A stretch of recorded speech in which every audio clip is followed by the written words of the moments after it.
విద్యా వైద్యం పైన మా ఎక్కువ ఫోకస్ ఉంటుంది కాబట్టి ప్రధానంగా ఇప్పుడు ఉన్నటువంటి హై స్కూల్ ఏదైతే ఉందో ఆ హై స్కూల్ని ఒక కార్పొరేట్ లెవెల్లో చూపించాలనుకుంటా ఉన్నా. అందుకోసమని పూర్వ విద్యార్థులకు సంబంధించి అందులో చదువుకున్నటువంటి వాళ్ళుగా ఒక అలుమిని ఏర్పాటు చేసి అందులో చదువుకున్నటువంటి విద్యార్థులకు 5,000 రూపాయల చొప్పున ఒక సభ్యత్వాన్ని ఇచ్చండి.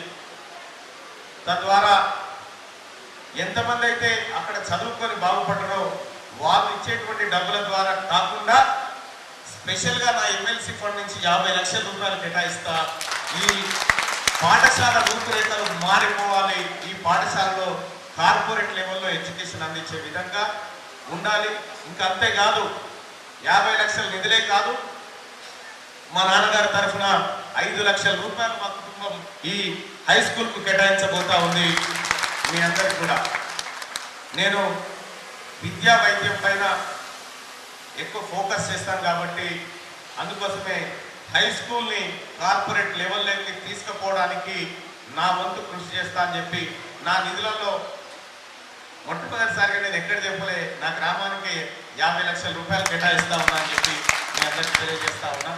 ఇక అలాగే అల్యూమినియంకి సంబంధించిన దాదాపు మనం 1 కోటి రూపాయలు కనుక నిలబెడితే టీచర్లను ఎక్కడ ఏ సబ్జెక్టుకు తక్కువ పడ్డా, ఏ ఈవెంట్ ఉన్నా, ఏది ఉన్నా ఒక ఘనంగా మనం ఒక ఆర్థిక భరోసాను కనుక ఇవ్వగలిగితే చాలా మంచి హై స్కూల్ తయారవుతుంది.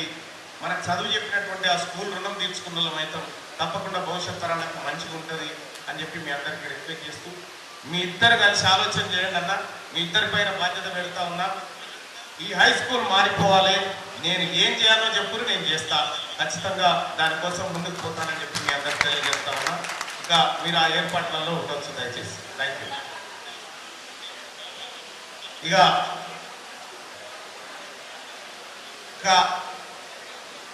సమస్యల విషయంలో కానీ మీరు గ్రామ పెద్దలకు మండల నాయకులకు కూడా చెప్తా ఉన్నా.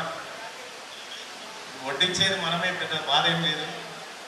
ఏ మినిస్ట్రీలో ఎక్కడ ఏ చోట ఏ ఒక్క చిన్న పని కావాలన్నా నేరుగా రండి, పని చేయించి మిమ్మల్ని మళ్ళీ ఇంటికి పంపించే బాధ్యత నాదని చెప్పి తెలియజేస్తా. ఈ ప్రజలు ఇంకా చాలా విషయాలు కూడా చెప్పినారు.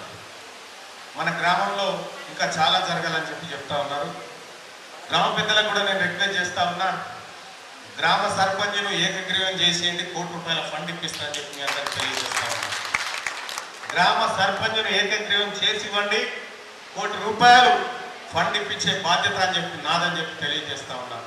ప్రజలంతా ముఖ్యంగా ఈ గ్రామ ప్రజలు ఐక్యమత్యంతోనే ఉండాలి, కలిసిమెలిసి ఉండాలని చెప్పి మీ అందరిని రిక్వెస్ట్ చేస్తూ, ఇక అలాగే ఒక మనిషి పైకి ఎదగాలంటే నా ఆఫీస్ కాడికి చాలా మంది వస్తూ ఉంటారు. అన్న మాకేం లేదన్నా, నువ్వు ఉన్నావు కదా. నేను ఈ గ్రామం నుంచి పోయినప్పుడు పెద్దలు చెప్తా ఉండే, ఒక నిరుపేద కుటుంబంలో నుంచి మల్లన్న పోయిండు అని చెప్పి. నిరుపేదని ఎందుకైతే పోయి, మా నాయన నాకు గుండె నిండా ధైర్యం ఇచ్చింది. దాన్ని ఇచ్చిన ఆస్తి ఇంకేం కావాలి. కాబట్టి ఇవాళ ఆ ధైర్యంతో మీ అందరికీ తెలుసు, ఒకానొక సందర్భంలో